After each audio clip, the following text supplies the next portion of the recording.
बिस्मिल्लाहिर्रहमानिर्रहीम अस्सलाम वालेकुम। Welcome to my YouTube channel law students platform. दोस्तों, आज हमारा टॉपिक है बिजनेस साइकिल, ट्रेड साइकिल या इकोनॉमिक साइकिल।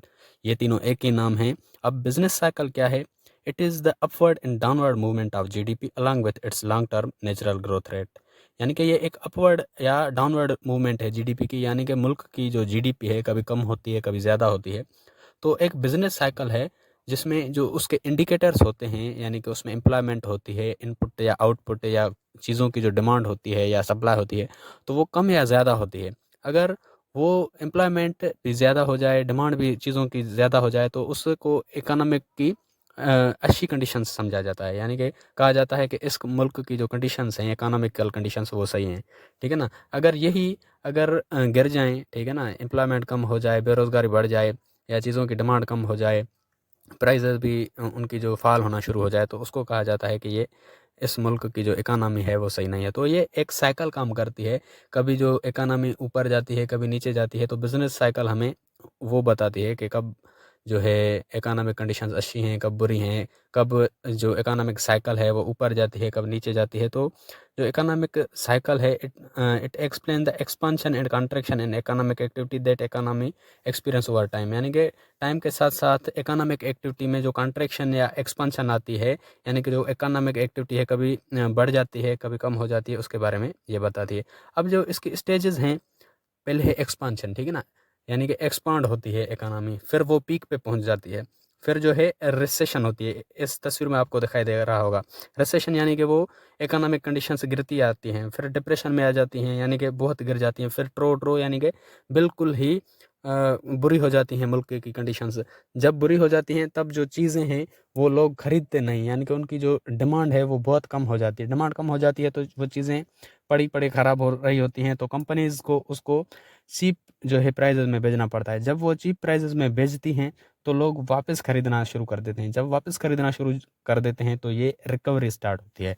ठीक है ना? तो ये साइकिल की स्टेजेस हैं। हम इन स्टेजेस को हम एक-एक करके पढ़ते हैं।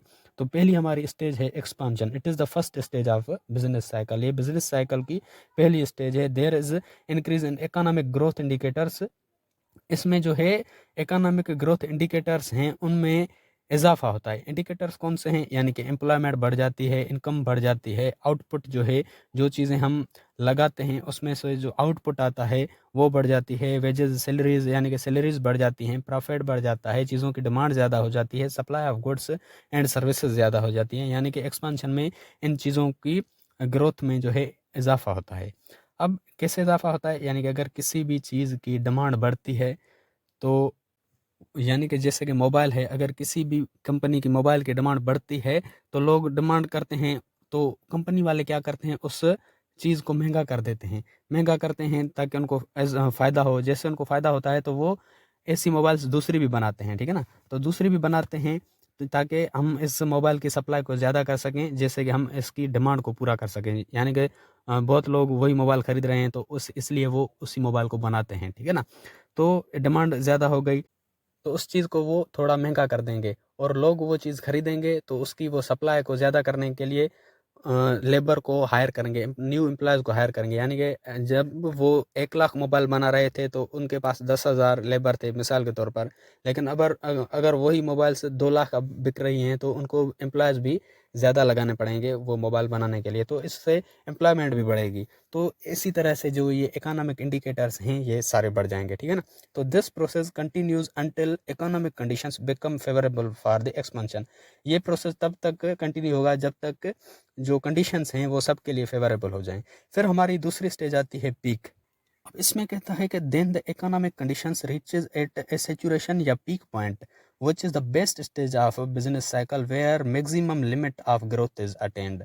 अब जो हमारी इकोनॉमिक कंडीशंस हैं वो पीक पॉइंट पे पहुंच जाती हैं, जो कि बेस्ट स्टेज है बिजनेस साइकिल की, जहां पर मैक्सिमम लिमिट ऑफ ग्रोथ हमें अटेन होती है। यानी कि जिसमें जैसे कि ग्रोथ इकोनॉमिक इंडिकेटर्स जो मैंने आपको बताए, वो इसमें और भी ज़्यादा अपनी पीक पे पहुंच जाते हैं। जैसे एम्प्लॉयमेंट भी हाई होती है, इनकम भी high, profit, wages, demand, supply of goods, ये सब अपनी हाई लेवल पे होते हैं, पीक लेवल पे होते हैं, ठीक है।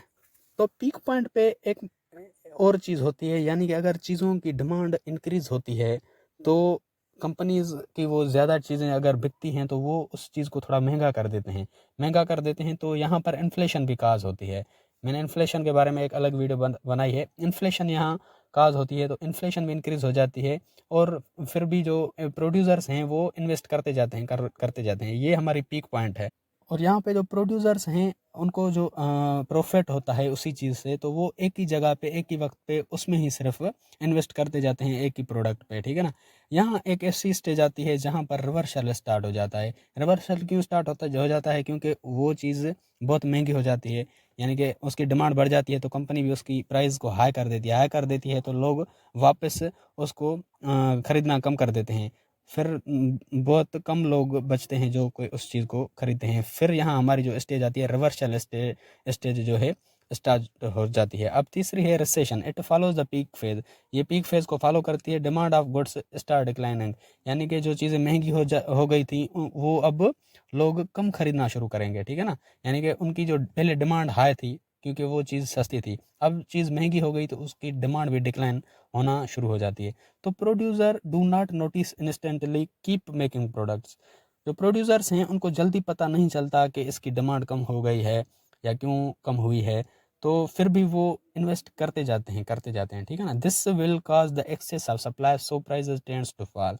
तो वो चीज़ें प्रोड्यूस करते जाते हैं, उनकी डिमांड का उन अंदाज़ा नहीं होता तो एक्सेस ऑफ सप्लाई हो जाती है, यानी कि चीज़ों की सप्लाई बहुत ज़्यादा हो जाती है लेकिन डिमांड बहुत कम होती है क्योंकि लोग खरीदते नहीं और वो जो है चीज़ें बनाना शुरू कर देते हैं तो उनकी सप्लाई ज़्यादा हो जाती है। Now economic indicators also begin to fall. जो इकोनॉमिक इंडिकेटर्स थे जैसे मैंने आपको बताया वो फॉल होना शुरू हो जाते हैं, यानी कि जैसे एम्प्लॉयमेंट है।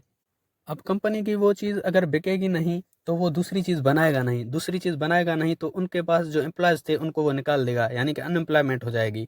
उनकी इनकम बहुत कम हो जाएगी, यानी कि उनकी डिमांड बहुत कम थी तो इनकम भी उनकी कम हो जाएगी और वेजेस यानी कि सैलरीज भी उनकी जो काम कर रहे हैं उनकी सैलरीज कम हो जाएगी और बहुत से एम्प्लॉयज़ को वो निकाल देते हैं और demand of goods and services भी कम हो जाएगी। रिसेशन में ये सब होता है, ठीक है। फिर हमारा आता है डिप्रेशन। डिप्रेशन में economic growth rate become negative.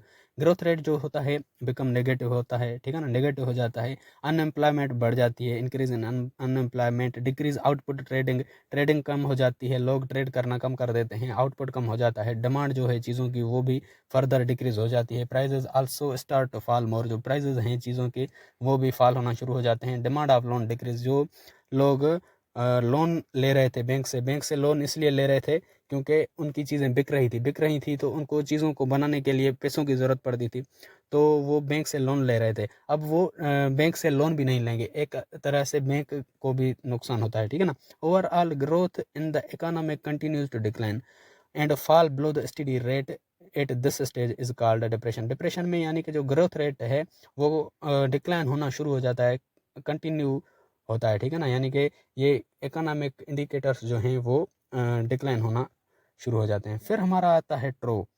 ये वेरी लोएस्ट पॉइंट है in depression. Economic growth rate becomes negative, there is further decline in the prices of the factors as well as a demand and supply of goods and services reach their lowest.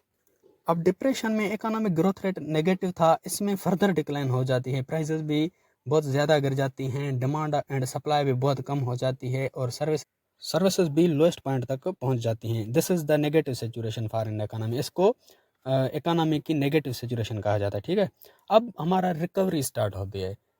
ये cycle है ना, अब cycle चलती आई हम अब हमारी recovery वाली stage आ गई। अब रिकवरी कैसे होती है? All things turn very cheap so people start buying again in this way, demand of goods will increase. जो चीज़ें सप्लाई उनकी ज़्यादा हो गई थी और डिमांड उनकी प्राइजेस की वजह से कम हो गई थी, अब कंपनीज के पास उन चीज़ों की सप्लाई बहुत ज़्यादा है। अब सप्लाई बहुत ज़्यादा है, उनकी बिक नहीं रही तो वो चीज़ों को चीप कर देंगे, सस्ती कर देंगे।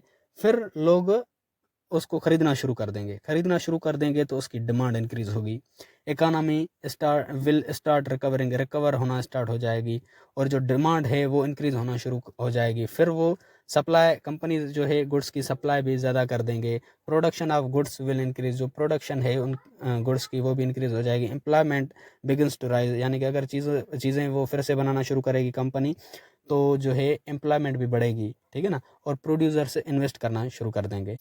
और जो गवर्नमेंट है, government also increase production in expenditure like dams metro station road. In this way raw material demand also increases and producers start employing people to fulfill the demand. Government भी जो है रोड्स बनाना शुरू कर देगी, dams वगैरह, तो उसका जो रॉ मटेरियल है उसकी रॉ मटेरियल की भी डिमांड बढ़ना शुरू हो जाएगी। रॉ मटेरियल की डिमांड बढ़ना शुरू हो जाएगी तो वहाँ पर भी एम्प्लॉयमेंट ज़्यादा होगी, और एक तरह से जो रोड्स या डैम्स बन रहे हैं वहाँ पर भी लोगों की एम्प्लॉयमेंट ज़्यादा होगी।